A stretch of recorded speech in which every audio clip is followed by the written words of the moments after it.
we're gonna do a triangle from side control. And I've seen this technique done a few times on YouTube. I'm gonna give my variation here, so it's a little bit different.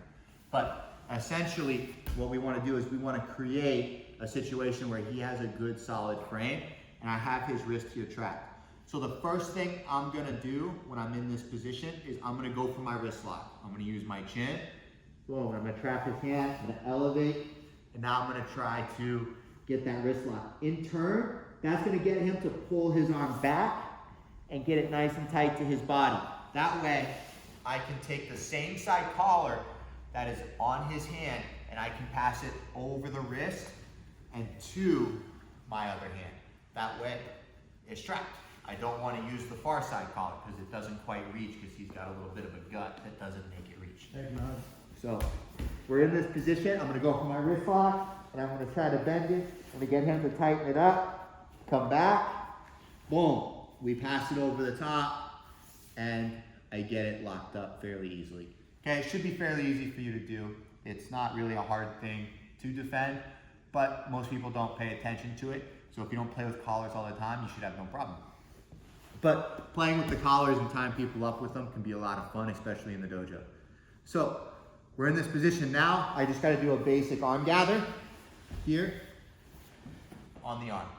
Okay, once I've gathered that arm, I like to lay my shin directly across the lap. Okay, I don't necessarily want to be up on my knees completely with my feet under my butt. I want to make sure that that one leg swims underneath and I'm sitting in like a modified like 90-90 where I'm basically sitting like this but leaning forward playing from side control. I feel like that's going to give me the mobility to throw my leg up and over. So I'm in this position and I'm hanging out and I have him curled. To clear this leg, I want to lean my head all the way back and then drive up. That way my leg can clear his leg. I can come around, pull him up, let go of the gi jacket, and then finish here with our legs crossed, okay? In a high guard position. The high guard is just a great position. Even if you don't want to finish the triangle, set up your arm bars, set up your sweeps, okay? A few other different cool things you can do. So let's turn a little bit. We're in this position. A lot of times when you want to do this, you want to make sure that all the assets you need to do this are set up beforehand. So when I'm in side control and I'm here, before I ever do the wrist lock, I'll try to open this up and feed the collar. That way I have good head control position and the collar's already up. At some point, what I'm going to do is I'm going to grab the end of it and I'm going to look for that wrist lock. Boom. Then I come up, over, and around. Okay? That way, I'm not fumbling trying to take this out first. The first technique I'm ever going to do is feed it in nice and tight. Maybe go knee on belly, create some pressure. Come back down, hit that wrist lock, come back, pass it over, get a good solid grip. Collect that arm, sit down low and tight. Head's going to go north, super far.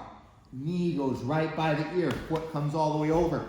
I use the gi jacket to pull him up. Foot is blocking the hip. Okay, notice my foot is on his hip. Once I do that, I push off of it, I let go of the gi jacket, and now we're in our high guard position. There's arguments for legs being on both sides. There's preferences to both of them.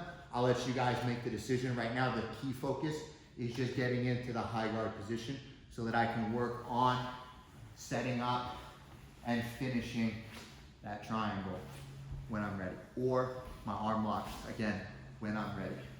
So, give it a shot. Let us know what you think.